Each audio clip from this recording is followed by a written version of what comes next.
The hand moves toward the phone before the thought arrives. It lifts the device, unlocks the screen, and opens an app all within a single breath. You sat down at this desk, determined to focus on the task in front of you. Yet within minutes, the phone is in your hand, and your original intention has vanished. The puzzle is not that you picked it up, but that it felt almost impossible not to. At first glance, the explanation seems obvious enough. And that explanation carries a heavy burden because it turns a repeated action into a personal failure. But the phone did not leap from the desk and force your fingers around it. Something else was already at work long before you made the decision to reach. Something that had been designing your behavior quietly, without your permission or your awareness.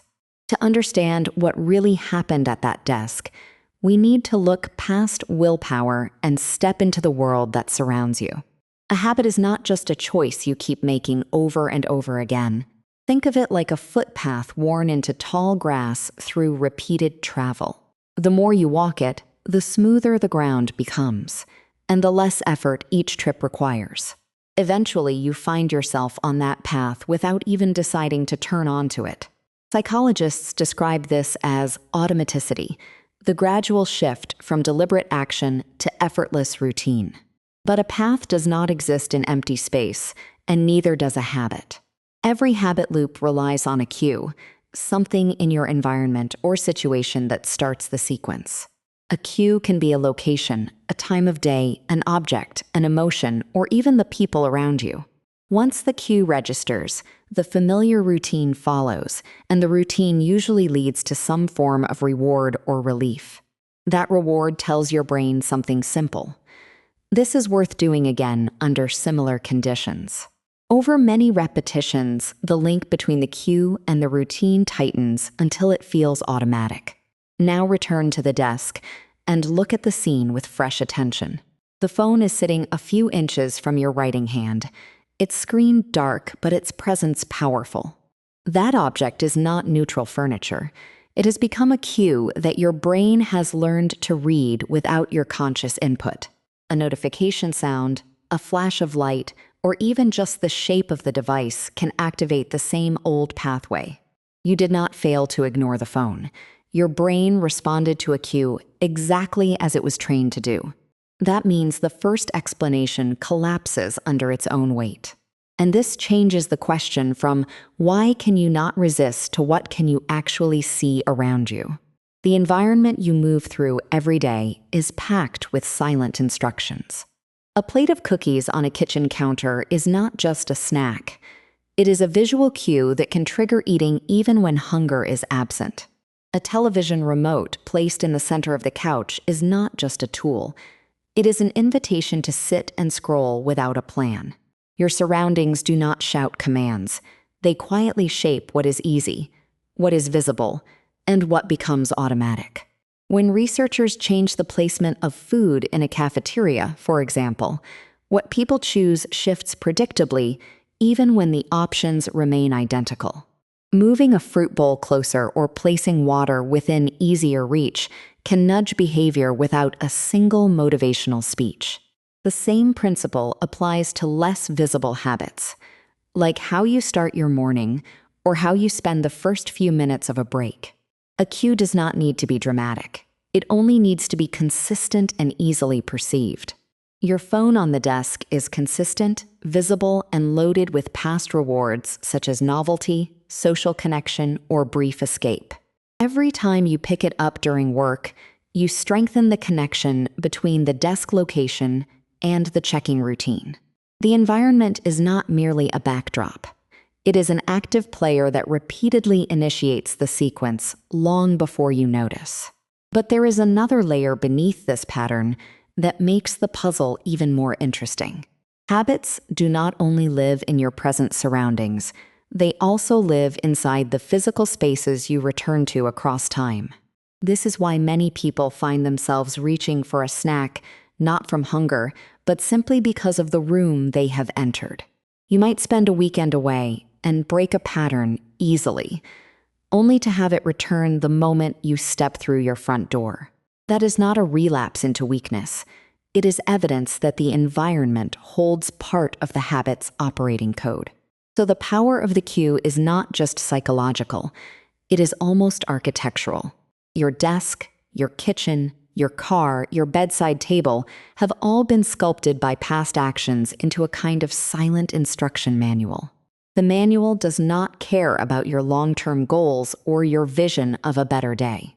It simply executes the routine that matches the cue, time after time after time.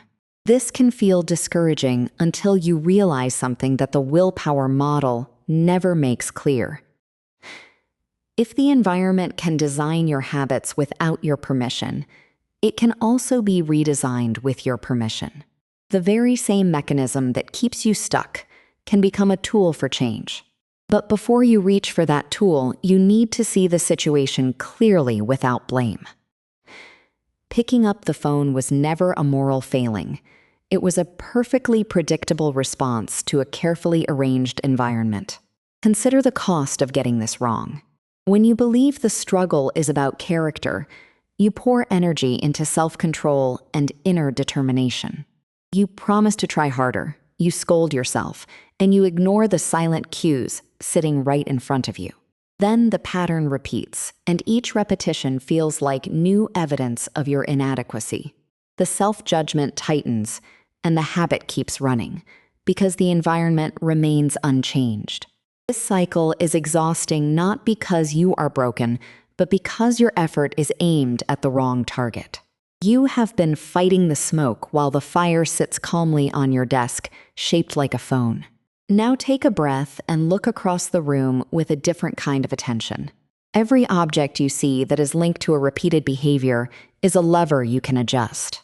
A lever does not require superhuman strength. It requires a small, well-placed move.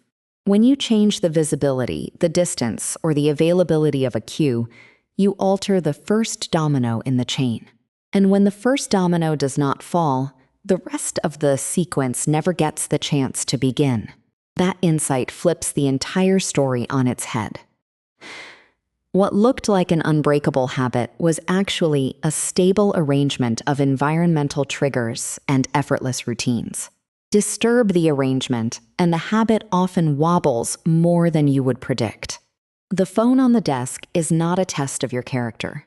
You can pick it up and move it to another room. You can place it inside a drawer, turn it face down, or log out of the most distracting apps. Not one of these actions requires more willpower than the fight you were already losing. Each small move simply removes the cue before the routine can start. That is the climax of this quiet story. The target of change is not who you are, but what you see. And once you understand that, the whole environment becomes a workshop instead of a trap. The hand that reached for the phone was not weak. It was responding to a training program you did not realize you had written. Now you can rewrite the program with the smallest possible edits.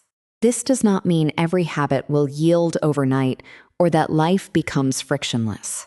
But a surprising number of daily patterns are held together by external cues that can be shifted with deliberate action.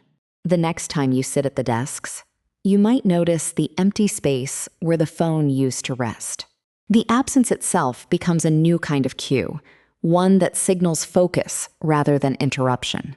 Your brain will still produce urges, but without the visual trigger, those urges arrive quieter and fade faster.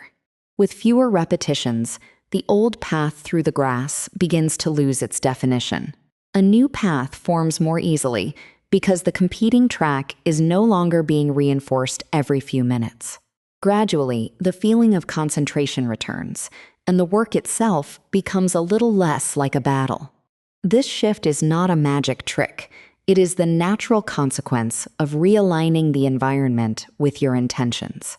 What you did on that day was not a triumph of willpower, but a quiet act of redesign. And the relief you feel is not pride exactly. It is the simple recognition that the problem was never entirely inside you.